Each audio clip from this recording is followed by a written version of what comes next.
Hi everybody, this is Miss Long, and I wanted to make a quick video to support you as you're annotating and looking for motifs, symbols, themes, and author's craft.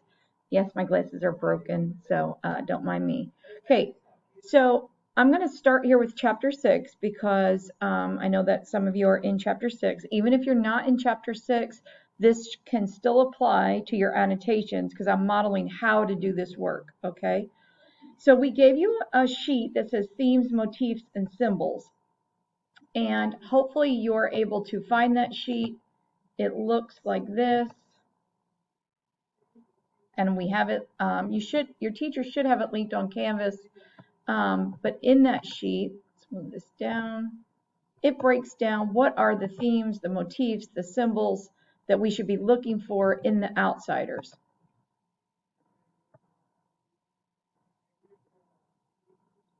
So I asked students, and hopefully your teachers and instructors are asking you to really go through and look for where do we see some of these recurring ideas. Remember, motifs are recurring ideas like social classes, violence, empathy, that sort of thing, individual identity, self-sacrifice, and honor. You don't have to find a motif in every single line. You probably could, but you don't have to do that. But you want to point out, maybe a couple of motifs per page as they're really jumping out at you through the story. And of course, these motifs help develop themes, like social classes cause harms. They lead to division, violence, love, empathy, self-sacrifice, and honor transcend social classes. And so on. So these motifs and symbols can relate to motifs and themes, and we'll talk about that in a minute. Okay, so we want to use this document to help guide our annotations. All right, so let me come back here to Chapter 6. I'm going to read the first 3 paragraphs and talk about what I would have annotated for insofar as motifs and symbols go. So Chapter 6 begins, Johnny gagged, and I almost dropped my hot fudge sundae. Cherry, we both said at the same time. The Soch? Yeah, Dolly said. She came over to the vacant lot the night Two-Bit was jumped. Shepard and some of his outfit and us were hanging around there when she drives up in her little old Stingray. That took a lot of nerve. Some of us was for jumping her then and there, her being the dead kid's girl and all. But Two-Bit stopped us. Man, next time I want a broad, I'll pick up my own kind. Yeah, Johnny said slowly, and I wondered if, like me, he was remembering another voice, also tough and deepened into manhood, saying next time you want a broad, pick up your own kind. It gave me the creeps. Okay, right there I see several motifs jumping out at me. First of all, I see this repetition of pick up my own kind, pick up your own kind.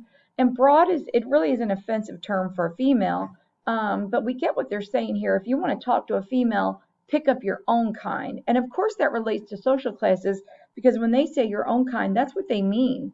So I wrote here motif of social classes because own kind refers to the social classes of the socials versus the greasers. So that is definitely this recurring idea of social classes. Stick to your own kind. And then down here where it's repeated, I also drew an arrow here and I said also, this is the motif of the danger of male and female relationships. Let me see if I can move this over so you can see it. There we go. So when he says next time you want a broad or a female to talk to a female, pick up your own kind. This is showing the danger of male and female relationships because all of the trouble started over Ponyboy and Cherry talking. So that's what led them to fight, and it led Bob tried to drown Ponyboy, and then Johnny killed him. And so this is definitely this motif of danger of these male and female relationships. On the motif sheet, it says treacherousness, which of course is another name for danger.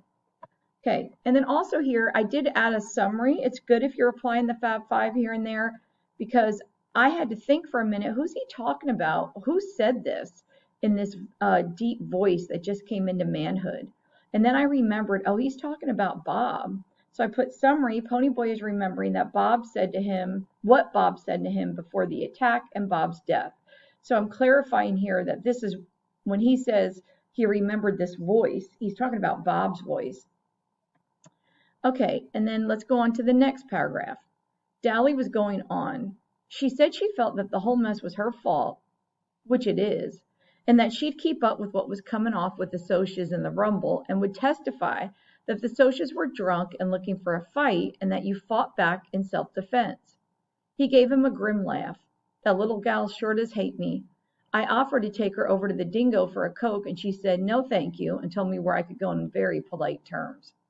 So here we have the motif of empathy because, and also I think it's a motif of honor and self-sacrifice because Cherry understands how Johnny and Ponyboy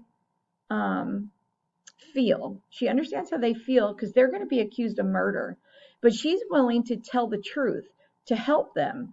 Also, it's self-sacrifice and honor as she's willing to go against her own group, the Socias, to tell the truth and defend Ponyboy and Johnny.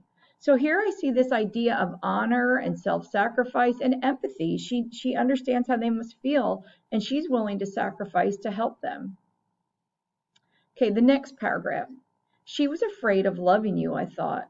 So Cherry Valance, the cheerleader, Bob's girl, the Soc, was trying to help us. No, it wasn't Cherry the Soc who was helping us. It was Cherry the dreamer, who watched sunsets and couldn't stand fights. It was hard to believe a Soc would help us, even a Soc that dug sunsets. Dally didn't notice. He had forgotten about it already. So here we have this motif of individual identity, and we have the symbolism of the sunsets, which represents the humanity in all of us. Whether you're a greaser or a Soc, you can appreciate things like the sun, things like nature. It's part of what makes us human. And so it also relates to this motif of individual identity because it's shown us that Cherry's willing to go against her group and she's willing to help the greasers. And it does come back to this idea of empathy. But I think it really shows that, she's her own individual. And Ponyboy is smart enough to understand that she's a complex person. She's not just a Soc. Yes, she's part of that group. But she also is a dreamer. She also watches sunsets and doesn't want the fighting, and she's willing to help them. So there you see these motifs jumped out at me. This symbol of the sunset jumped out at me. And so I annotated on this page, and I didn't just say motif of social class. I stopped and explained several times. Okay, so that's what I would like for you to try to do as you're annotating. If you could pick out 2 per page, you're doing a great job, and especially if you can explain them, that's great. You might not pick out everything, and that's okay. But do the best you can to annotate at this level, and you're going to do well. Have a good afternoon.